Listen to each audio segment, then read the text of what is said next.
नमस्कार रसिक प्रेक्षक हो, आपलं आमच्या कोकण विजन न्यूज चॅनलमध्ये सहर्ष स्वागत आहे। तुमचं भरभरून प्रेम आम्हाला भेटत आहे। मायबाप प्रेक्षक हो, तुमच्या काही व्हिडिओ बघण्यामुळे आणि काही तुम्ही आमच्याकडे आकर्षित झाल्या कारणामुळे आम्हाला उत्सुकता वाढलेली आहे की नवीन नवीन व्हिडिओज किंवा नवीन नवीन मुलाखती घ्यायच्या आणि तुमच्यापर्यंत पोचवण्याचा प्रयत्न करायचा आहे। कोकणातील अशा काही गोष्टी आहेत, बऱ्याचशा गोष्टी आहेत। कोकणाबद्दल खूप काही परमेश्वराने देऊन ठेवलेलं आहे, पण ते तुमच्यापर्यंत कुठंतरी पोचवलं गेलं पाहिजे आणि ते तुमच्यापर्यंत पोचलं पाहिजे म्हणून आम्ही जास्तीत जास्त प्रयत्न करत आहोत। मित्रांनो, ज्या बुद्धीचं आकलन आहे त्या बुद्धीचा अभ्यास करून बऱ्यापैकी त्याच्यावर प्रभुत्व मिळवून त्याच्याने आपल्याला बऱ्याच काही गोष्टी करता येतात, कारण आपण मनुष्य जन्म आहे आणि मनुष्य जन्मात परमेश्वराने ती शक्ती आपल्याकडे दिलेली आहे आणि त्या शक्तीचा आपण बऱ्यापैकी फायदा केला पाहिजे। असंच ओठवणे गावातील एक गृहस्थ आमच्याकडे आहेत, कृष्णा देवळी म्हणून। त्यांनी आपल्या बुद्धीच्या शक्तीने बऱ्यापैकी लिखाण, काव्य लिखाण केलेलं आहे। ग्रंथाप्रमाणे जशा ओव्या लिहिल्या जातात त्याप्रमाणे ओव्या लिहिण्याचं काम केलेलं आहे।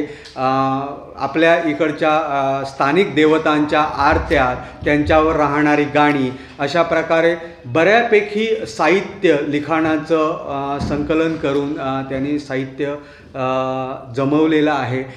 त्याबद्दल आपण त्यांच्याशी आज बोलणार आहोत। नमस्कार। आपलं कोकण विजनमध्ये सहर्ष स्वागत आहे। मला सांगा कृष्णाजी, तुमच्याकडे जी ही काव्य लिखाणाची आवड जी निर्माण झालेली आहे ती कशा पद्धतीने झाली? काय झालं की हायस्कूलमध्ये असताना आमच्याकडे एक सबदेश बाई म्हणून होत्या। त्या कवयित्री होत्या आणि त्या आम्हाला कविता शिकवत होत्या, तर त्यांनी एक मला आवड निर्माण केली। बरोबर। आणि दुसरं म्हणजे सगळ्यात महत्त्वाचं सांगायचं म्हणजे गदी माडगुळकर, जे महाराष्ट्र वाल्मिकी म्हणून समजले जातात, त्यांच्या लिखाणाचा, त्यांच्या काव्याचा, त्यांच्या चित्रपटातील गाण्याचा माझ्यावर बराचसा प्रभाव पडला आणि त्यांची बरीचशी पुस्तकं, काव्य लेखनाची पुस्तकं, कविता संग्रह मी वाचले आणि त्याच्यातून मला प्रेरणा मिळाली की असं मी करू शकतो का, याचा माझा प्रयत्न झाला। आणि हे हायस्कूल पहिलं माझं गाणं, पहिलं म्हणजे कविता झाली ती हायस्कूलमध्ये झाली, 8वीत असताना झाली। त्याच्यानंतर मग प्रयत्न थांबला आणि पुढे मग जेव्हा कॉलेज जीवन सुरू झालं ना, तेव्हा एक नवीन उर्मी निर्माण झाली, कारण कविवर्य वसंत सावंत आपल्याला माहिती असतील की ते आम्हाला प्राध्यापक म्हणून शिकवायला होते। तर त्यांच्या अनुषंगाने त्यांनी मला थोडासा म्हणजे पाठिंबा दिला, तू लिही, तुला येतं आहे, तुला जमतं आहे, तू लिही वृत्तबद्ध। मला कसं की मुक्त छंदात मी कधी लिहित नव्हतो, तर ते म्हणाले तू लयबद्ध लिहित होता, वृत्तबद्दल लिही, तुला जमणार आहे। त्यांनी मला असं म्हणजे पाठबळ दिलं बऱ्यापैकी। आणि माझे म्हणजे मी त्यांना बघितलं नाही, पण गदी माडगुळकर माझे गुरु, तर त्यांचं बोट धरून मी आतापर्यंत हा प्रवास केलेला आहे। लेखनाची आवड तुमच्याकडनं कशी निर्माण झाली, सुरुवात कशी झाली त्याला? काय झालं, माझी आई आध्यात्मिक होती, कारण आईला माझ्या ग्रंथसंपदा भयंकर ज्ञात होती। बरं। आणि तिला अध्यात्माची जबरदस्त आवड होती आणि त्यामुळे आम्हाला ती संध्याकाळी रोज अलंकापुरी वगैरे असं घेऊन बसायची म्हणायला संध्याकाळच्या वेळेला, आणि हे म्हणत असताना ती शिकवायची सगळे श्लोक, रामरक्षेचे श्लोक, हनुमान, मारुती स्तोत्र, गणेश स्तोत्र, असं ती आम्हाला शिकवायची संध्याकाळी बसून सगळ्या आपल्या मुलांना। तर हे ती म्हणत असताना एक माझ्या मनात बारीकशी उर्मी निर्माण झाली की हे जे आहे सगळं आध्यात्मिक, हे कुठेतरी मला जमेल का करायला, की असं परमेश्वराचं स्तवन, असं परमेश्वराची उपासना मी माझ्या शब्दात लिहू शकतो का, असं एक बालपणी माझं एक बीज तिने रोवलं की असं करू शकतोस तू, तर बघ। बरं। देवाचं नामस्मरण जर तुझ्याकडून लिहून झालं ना तर ते अत्यंत चांगलं आहे। आणि ज्यावेळी मी माझा पहिला काव्यसंग्रह झाला तेव्हा ते तिच्या चरणावर ठेवला की हे तुझं सगळी मिळकत आहे, असं सांगितलं मी त्याला। तर सगळं तिचं आहे। हे जे आता माझ्या रक्तात जे काय अध्यात्म आहे आणि परमेश्वराचं स्तवन जे होतं ना, ते तिच्यामुळे होत आहे। माझ्या त्यांच्या प्रेरणेने माझी आई ही माझी मूळ गुरु आहे, कारण तिने मला प्रेरणा दिली सगळी। लिखाणाची आवड असताना तुमच्या आयुष्यात पहिली भक्तिगीत लिहिण्याचा योग कधी आला? हा, तो योग असा आला की कार्तिक महिना सुरू होता आणि आमच्या रवळनाथाच्या मंदिरामध्ये कार्तिक महिन्यामध्ये पालखी काढण्याचा रिवाज आहे, पद्धत आहे. तर 1 महिना पालखी चालते. तर तिथे कसं आहे की तिथे मी देवळी समाजाचा असल्यामुळे मी 18 नोकरांपैकी 1 नोकर आहे रवळनाथाचा. मग तिथे त्या पालखीच्या वेळी मशाल धरणे हे काम माझं आहे. बरोबर. मग त्याच्यासाठी मी तिथे जायचो रोज, म्हणजे रात्री 9 ते 11 पर्यंत ती पालखीचा चालायचा कार्यक्रम. मग तिथे मला जावं लागायचं की त्या 18 नोकरात मी होतो. बरोबर. तर असा मी कॉलेजमध्ये असताना मी त्या कार्यक्रमाला गेलो आणि माझं पालखीचा कार्यक्रम आवरला आणि मी त्यावेळी कसं की त्यावेळी झोपायला लागायचं देवळात झोपायला लागायचं. 2-3 मानकर झोपायचे आणि त्याच्याबरोबर मीही झोपायचो. मग कॉलेजमध्ये असताना मला अभ्यास करायला लागायचा ना, मग तिथे नुसतं बसण्यापेक्षा एखादं पुस्तक काकोटीला मारून मी घेऊन जायचो देवळात. कार्यक्रम संपला की मी तिथे एखाद्या खांबाला टेकून बसायचो आणि अभ्यास करायचो, झोप लागेपर्यंत अभ्यास करायचा. मग असाच एक दिवशी अभ्यास करत असताना मी रवळनाथाच्या समोरच बसून अभ्यास करत होतो एका खांबाला टेकून. आता अंगारा असतो ना, अंगाराचं खोरण आहे ना, तिथे मी बसायचो. तर तिथे बसलो असताना अभ्यास करताना सहज समोर रवळनाथावर नजर गेली माझी आणि काय कोण जाणे ते मला काय कळलं नाही. पण त्यावेळी माझी नजर त्याच्यावर स्थिरावली, त्या रूपाकडे. आणि काय उर्मी आली ते मला माहिती नाही. मग सहज पेन उचलला आणि मला काहीतरी लिहायचं असं म्हणून मी जरा सरकलो आणि अगदी पुढ्यात येऊन बसलो. आणि मग ते रात्रंदिन मी करीन अशी एक भावना निर्माण झाली की बाबा अशी सेवा करीन. तर ते लिहायला सुरुवात केली मी. रात्रंदिन मी करीन चिंतन जपेन मंत्र मनात शंभो जय जय श्री रवळनाथ, ही ओळ घेऊन झाली माझी. आणि मग सुरुवात कशी करायची हा त्याच्याचकडे त्यालाच विचारलं. म्हटलं आता सुरुवात कशी करू, तर चरणापासून सुरुवात कर म्हणाला. म्हणजे त्याची म्हणाला म्हणजे तो काय बोलला नाही माझ्याशी, पण मनातनं जागरूकता निर्माण झाली. सुरुवात करताना बाबा मनापासून करायचं आहे, तर मग त्याच्या चरणापासून सुरुवात केली. आणि एकदम चरणापासून सुरुवात केली, कारण चरणाच्या खाली सागर आहे, त्याच्यावरती कुर्म आहे म्हणजे कासव आहे, त्याच्यावरती पंचभुजंग आहे, त्याच्यावरती कमळ आहे, त्याच्यावरती सिंहासन आहे, सिंहासनावरती रवळनाथ आहे. हे सगळ्या पायऱ्या त्या गाण्यामध्ये याव्यात अशी त्याची इच्छा होती, म्हणून ती 4-5 कडवी झाली. आणि ती माझी पहिली भक्ती रचना 1976 मधली. बरोबर. ही रचना जी तुमची निर्माण झाली आणि तुम्ही एक भक्तिगीत तयार केलं, तर आपल्या कोकणातील मोठे कलाकार म्हणायला हरकत नाही, जे भजनी बुवा किंवा चांगली भक्तिगीतं म्हणणारे दिप्तेश मेस्त्री ह्यांनी ही स्वरबद्ध केलेली आहे. आणि माझ्या अंदाजाने बऱ्यापैकी हे गाणं गाजलंय. त्याबद्दल तुमच्या मनात काय भावना निर्माण? अगदी आनंद. कसं की हे भक्तिगीत 45 वर्ष भजनात ओटवण्याचा प्रत्येक भजन मंडळाने म्हटलं गायलं जायचं. गायलं जायचं. बरोबर. आणि ते पॉप्युलर झालं, म्हणजे लोकप्रिय झालं सगळीकडे. कुठच्या साली झालं ते? कुठच्या साली तुम्ही लिखाण केलं होतं? 1976 साली ते लिहिलं. पहिलं हे जे रवळनाथाचं रात्रंदिन मी ते 1976ला लिहिलं. लगेच 1976च्या चतुर्थीला जवळपास ते स्वरबद्ध होऊन तयार सुद्धा झालं. तिथल्या ओटवण्यातल्या स्थानिक लोकांनी ते केलं. आणि नंतर कालांतराने अलीकडे एक असा विषय आला की साधारण 2022 नोव्हेंबरच्या दरम्यान व्हिडिओ काढण्याची एक पद्धत आली, देवतांवरची व्हिडिओ काढायचा. तर असे माझे व्हिडिओ झाले, ते पुढे येईलच ते. तर ते व्हिडिओ झाले त्यावेळी मला काही लोकांनी विचारलं, अरे तू कोलगावचा लिहिलास, तू बांद्याचा लिहिलास, तुझ्या रवळनाथाचं वर्णन तू कधी करणार, तुझा व्हिडिओ तू कधी काढणार आहेस? मग ते असं झालं की गेल्या वर्षीच्या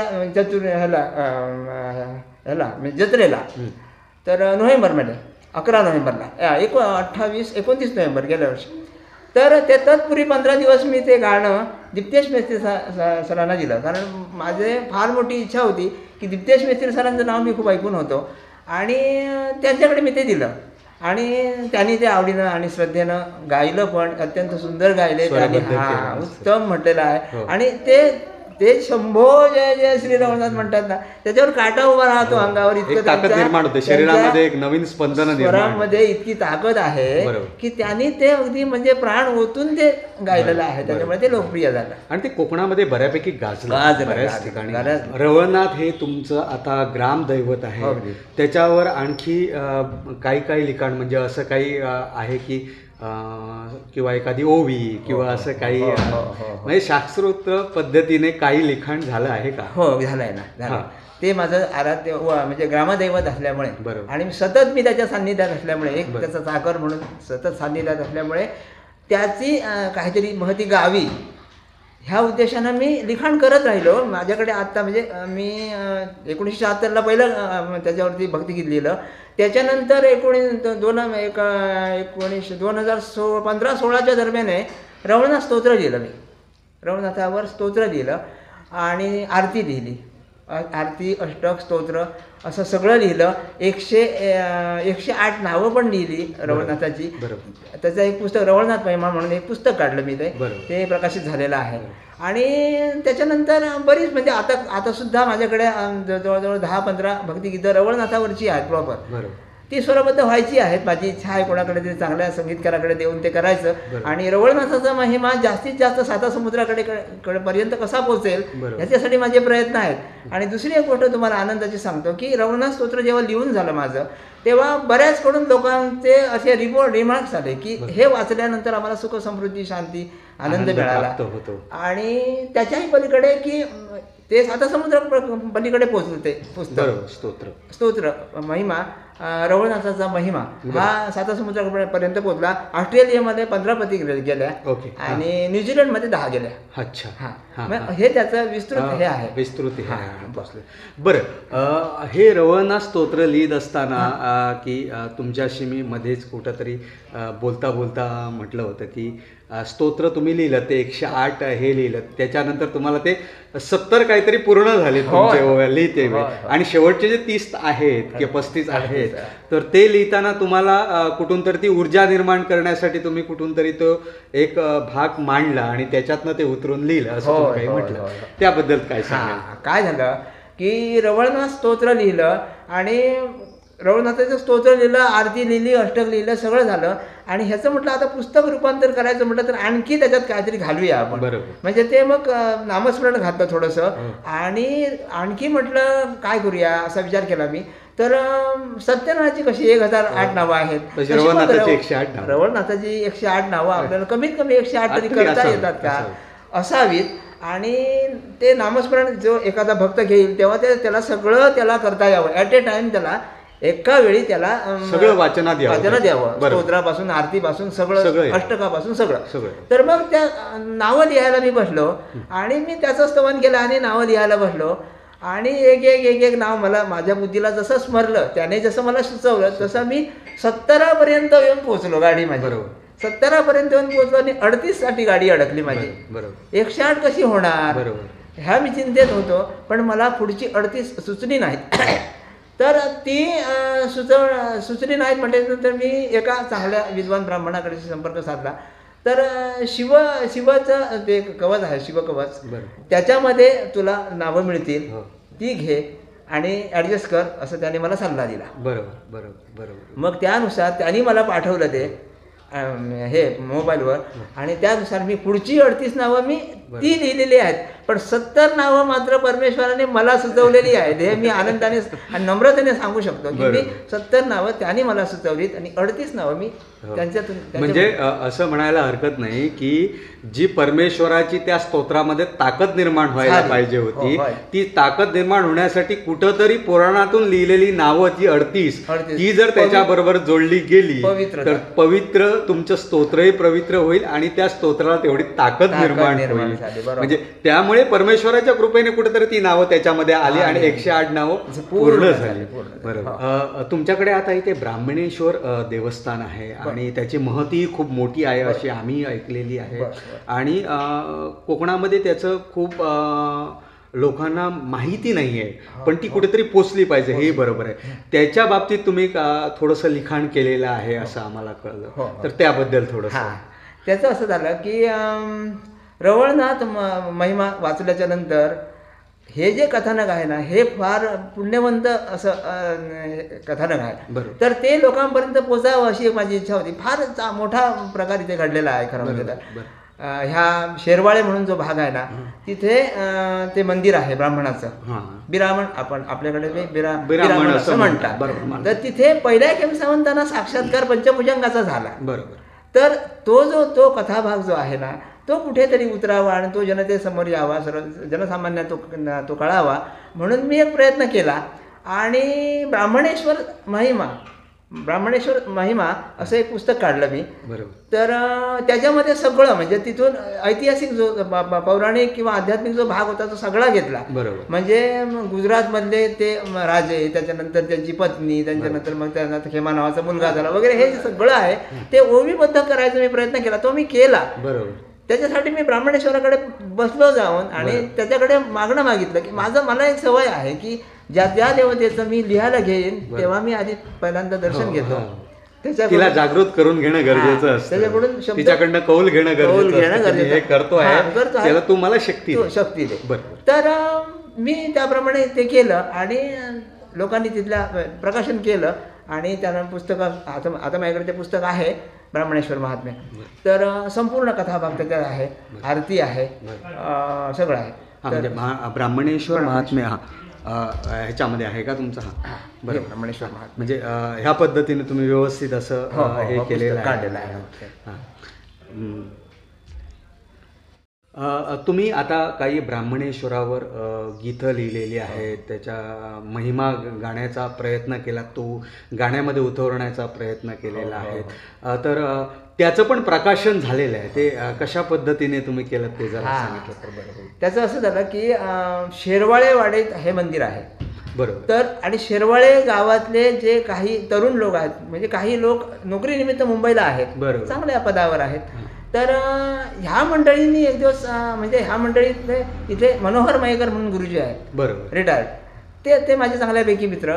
तर ते एक दिवस मला म्हणाले की माझ्या मुलाला म्हणजे ह्या आवाटाच्या ह्या वाडीच्या वतीनं एक सीडी काढायची आहे, ब्राह्मणावरती सीडी काढायची आहे आणि त्या सीडीसाठी तू गाणी लिहावीस अशी आमची इच्छा आहे.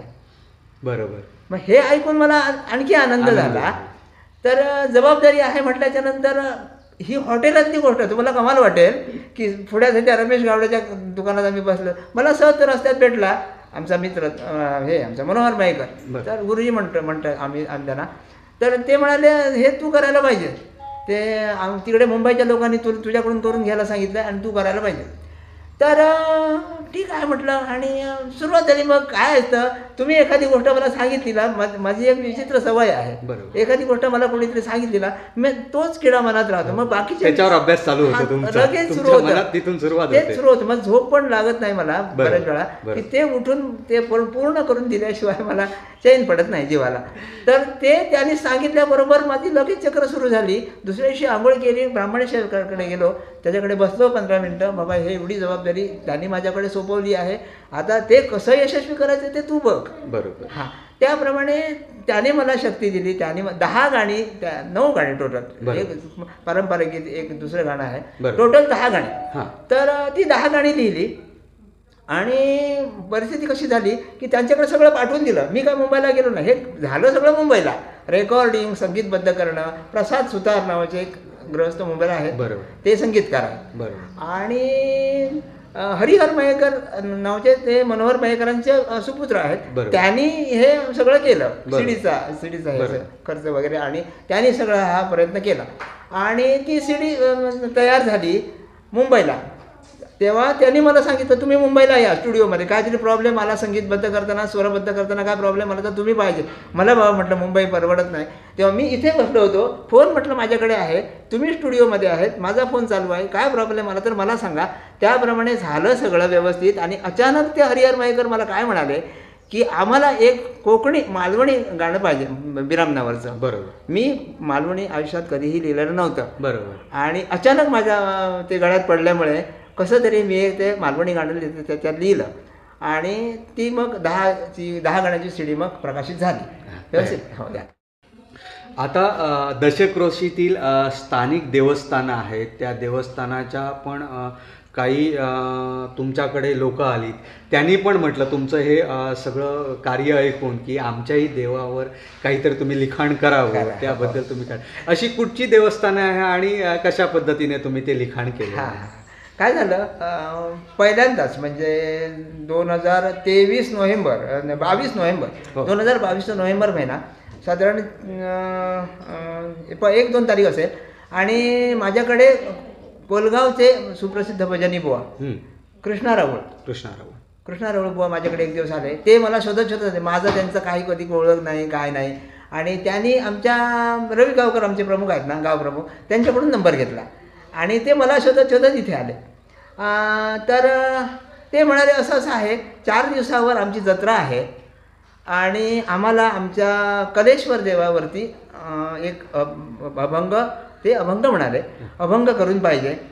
तर थोडक्यात माहिती मी तुम्हाला सांगतो. आणि ते तुम्ही आता बसलात तिथेच ते बसले होते आणि मी इथे बसलो तिथेच बसलो होतो. आणि त्यांचं वैशिष्ट्य म्हणजे त्यांनी लगेचच मला आत्ताच पाहिजे 4 गडव्याचा अभंग हट्ट धरूनच बसले.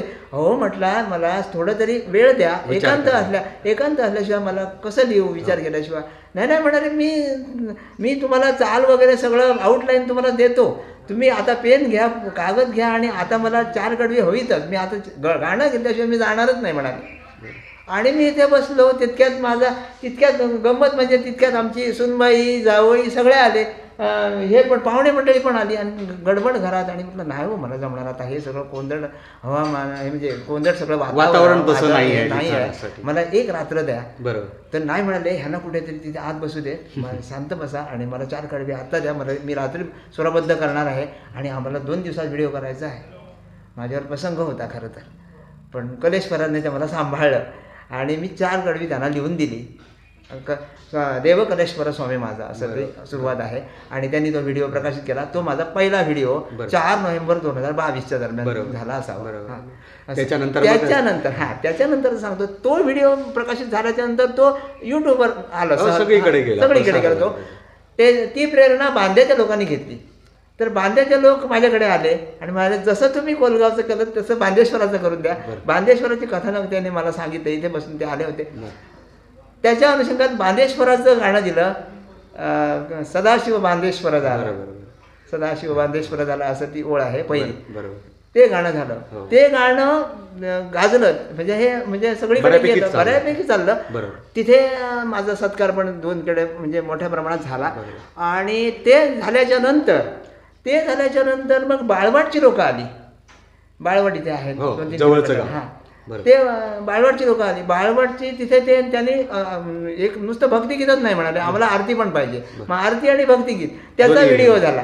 असे जवळ म्हणजे त्याच्यानंतर बाळवाड झाला, डेगवे थापेश्वर महालक्ष्मी झाली, त्याच्यानंतर म्हातारा बाबा झाला मोरगावचा, डेगवे झालं, त्याच्यानंतर मोरगाव झालं, असे झाली बरीचशी. सावंतवाडीच्या पाटेकराची आरती लिहा असं राजेसाहेबांच्या सुपुत्रांकडून एक मला निरोप आला. बरोबर. आणि ते बांदेचे जे हे आहेत केळुसकर म्हणून आहेत ना, त्यांनी मला सांगितलं की तुम्हाला असा आग्रह आहे की जशी तुम्ही बाळवाडच्या देवीची माऊलीची आरती केलीत ना, तशी पाटेकराची आरती करा. मग त्या अनुषंगानं मी पाटेकराची आरती पण केली. म्हणजे अशा आरत्या रवळनाथाची एक, पाटेश्वराची एक, तशी बघायला गेलं तर मी ह्याची पण आरती केली, पण खूप पूर्वी. म्हणजे साधारण 1998-99 दरम्यान मी आपल्या भराडी देवीची आरती पण केलेली आहे. मला कृष्णा पवार नावाचा एक ग्रस्त आहेत, भजनी बुवा आहेत, त्यांचं नावाचा उल्लेख चुकून माझा राहिला. मी आता तुम्हाला सांगतो की खरं म्हणजे त्या माणसाचं नाव घेतल्याशिवाय माझी मुलाखत पूर्णच होणार नाही.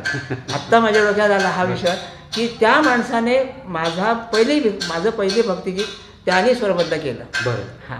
तर ते एक दिवस माझ्याकडे आले. त्यांनी मला म्हणाले, मला नवरात्रोत्सव उत्सव होता, ते मला म्हणाले देवीवरची गाणी, मला ते गजर गाणं पाहिजे. त्यांनी माझ्याकडून लिहून घेतलं आणि त्यांनी CD काढली. मन हा मोगरा नावाची त्यांची कृष्णा पवारांची जी CD आहे ना, त्याच्यात माझी दोन्ही त्यांनी भयंकर म्हणजे hit of the Krishna Pawar असं झालंय ते. म्हणजे त्याच्यावर त्यांनी भयंकर त्या दोन्ही गाण्यांनी म्हणजे उच्चांक गाठला अक्षरशः. आणि त्याच्यानंतर हे सगळं झालं. आता अलीकडच्या काळात हे सगळे व्हिडिओ झाले, पण दशक्रोशीच्या देवतांची गुणवर्णन आणि त्यांची कीर्ती महती गाणं, हे सगळं झालेलं आहे. इतके 12 व्हिडिओ आतापर्यंत झाले माझे. आता तुम्ही एक सगळ्यात मोठा काम हातात घेतलेलं आहे आम्हाला कळालं की तुम्ही रामरक्षा जी आहे ती संस्कृतमध्ये आहे आणि खूप कठीण भाषेमध्ये आहे आणि ती कठीण भाषेमधली सोपी करून लोकांना मराठीमध्ये कशी सांगता येईल, कारण ती प्रत्येकाच्या घरात संध्याकाळच्या वेळेला बोलली गेली पाहिजे, हेही तुमची इच्छा आहे, म्हणून ह्याच्यावर तुमचं काम चालू आहे.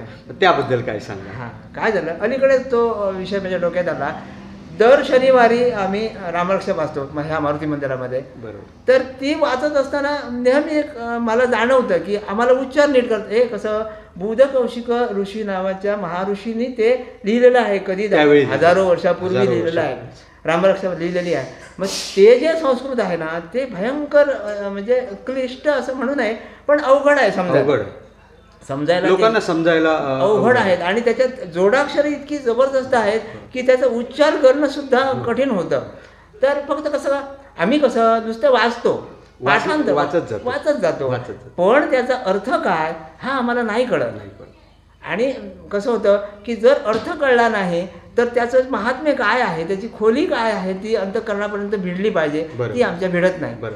तर हा माझा विचार एक मला असा आला की हे जे आहे रामरक्षा स्तोत्र, रामरक्षा आहे ती जर मराठीत आपण केली समजा, ओवीबद्ध केली समजा प्राकृतमध्ये, तर ती जर लोकांना ठेवली पुढ्यात तर ती सहज म्हणजे सोप्या शब्दात शक्यतो लिहायची, अवघड शब्द न वापरता सोप्या शब्दात जर लिहिली आपण तर ती जनसामान्यांना सर्वसामान्यांना कळेल आणि ती भिडेल मनामध्ये. बुध कौशिक ऋषींचा जो गाभा आहे त्याला हात लावलेला नाही, त्यांचा जो संदर्भ आहे त्याला हात लावलेला नाही, त्यांची जी कीर्ती आहे त्याला हात लावलेला नाही, रामाचं जे काय महात्म्य वर्णन केलं आहे त्यालाही मी धोक्यात पोचवलेलं नाही. ते अलगद सांभाळून बारीक बारीक शब्द सोपे शब्द ठेवून असं काहीतरी करता येतं का, हा माझा आत्ता प्रयत्न सुरू आहे, नुकता सुरू आहे. म्हणजे जवळजवळ मी 5-6 ओव्या तयार केल्या आहेत. ते जे 5 37 ओव्या आहेत टोटल, 37 श्लोक आहेत, 37 श्लोक आहेत, त्याच्यातले जवळजवळ 5 ते 6 श्लोक मी आता पूर्ण केलेत. मी हळूहळू ती तयारी करतोय, बघूया श्रीरामाची इच्छा असली तर ते पूर्ण होईल, बघू आता काय. बरं, तुम्ही मराठी साहित्यामध्ये बऱ्यापैकी उच्चांक गाठलेला आहे आणि बऱ्यापैकी तुमच्याकडे लिखाण आहे आणि बुद्धीचं आकलन आहे, त्याच्यावर ते विचार करताय आणि त्या विचाराच्या अनुषंगाने बऱ्याच काही गोष्टी तुमच्या आयुष्यात तुम्ही केलेल्या आहात. बऱ्याचशा स्तोत्र किंवा महात्म्य लिहिण्याचा प्रयत्न केलात आणि कुठंतरी कोकणातील लोकांना आपण काहीतरी आयुष्यात देऊन जावं आणि आपल्याकडचं ज्ञान तिथपर्यंत पोचलं पाहिजे. परमेश्वराच्या कृपेने ते अवगत होऊन जे मला अवगत झालेलं आहे ते परमेश्वराच्या कृपेने दुसऱ्याला दिलं पाहिजे आणि ते देण्याचा तुम्ही खूप प्रयत्न केलात. आमच्या कोकण विजन न्यूज चॅनेलला तुमची मुलाखत दिल्याबद्दल आम्ही खूप खूप तुमचे आभारी आहोत आणि खूप सहकार्य केल्याबद्दल कोकण विजन न्यूज चॅनलच्या माध्यमातून धन्यवाद. धन्यवाद. आपणासही धन्यवाद. परमेश्वरानं मनुष्य जन्म हा सगळ्यात मोठा जन्म म्हणून दिलेला आहे आणि आयुष्यही फार दिलेलं आहे त्या मनुष्य जन्माला. तुम्हाला जेवढ्या गोष्टी पाहिजे तेवढ्या भरभरून तुमच्या जीवनात दिलेल्या आहेत. बुद्धी दिली आहे, ज्ञान दिलेलं आहे, त्याच्यानंतर मन दिलेलं आहे, बऱ्याचशा गोष्टी तुमच्याकडे सामावून असं एक परमेश्वराने व्यक्तिमत्व तुमच्याकडे तयार केलं आहे किंवा असं एक प्राणी तयार केला म्हणायला हरकत नाही ह्या सृष्टीवर, तो म्हणजे मनुष्य. आणि त्या मनुष्याकडे एवढी ताकद असताना त्या ज्ञानाचा वापर केला पाहिजे. असंच आता आपण पाहिलं कृष्णाजी देवळी जे आहेत त्यांनी ह्याचा त्या परिस्थितीमध्येही गरीब परिस्थिती असतानाही आपलं मराठी साहित्य सोडलं नाही, त्या साहित्यावर काहीतरी लिहित राहिले, त्याच्यावर अभ्यास करत राहिले, त्याच्यावर अभ्यास करता करता त्यांनी ओव्याबद्ध केल्या, त्याच्यामध्ये गीतं लिहिलेली आहेत. आणि असंही नाही तर एक गावातलं देवस्थानही म्हणून नाही पण आजूबाजूच्या देवस्थानालाही पण त्यांनी सहकार्य केलं, साथ दिला, त्यांच्या आरत्या लिहिल्या, ओव्या लिहिल्या आणि त्याच्यावर गाणी लिहिली, त्याच्यावर प्रकाशित झालेली बऱ्यापैकी गाणी आहेत आणि अशा बऱ्याचशा गोष्टी भरभरून त्यांनी लिहून आज समाजासमोर ठेवलेल्या आहेत. मित्रांनो, तुम्हाला एक विनंती राहील की ती तुम्ही नक्कीच वाचा, ती तुम्ही पठण करा. जसं रवना स्तोत्र आहे ते जर तुम्ही पठण केल्याने तुमच्यामध्ये एक नवीन ऊर्जा निर्माण होते असं त्यांचं म्हणणं आहे. एक नवीन ताकद निर्माण होते. तुमच्या भौतिक आणि शारीरिक बाजूने जे एक मोठं कवच निर्माण होतं त्याचं, आणि ते कवच निर्माण झाल्यामुळे तुम्हाला एक सुरक्षा भेटते. त्याचाही तुम्ही वाचन करा. बऱ्याचशा काही गाणी आहेत त्यांनी लिहिलेली कोकणावर, ती वाचण्याचा प्रयत्न करा. त्यांनी लिहिलेलं प्रकाशित केलेली काही पुस्तकं असतील ती पण तुम्ही वाचण्याचा प्रयत्न करा. आणि कोकणातला हा जो तुम्ही म्हणतायत जसा संग्रह आहे तो अबाधित राहू द्या असं आम्हाला वाटतं. कोकण विजन न्यूजच्या माध्यमातून आम्ही हा व्हिडिओ प्रकाशित करतो आहे. तुम्ही नक्कीच बघा आणि तुम्हाला तो नक्कीच आवडेल.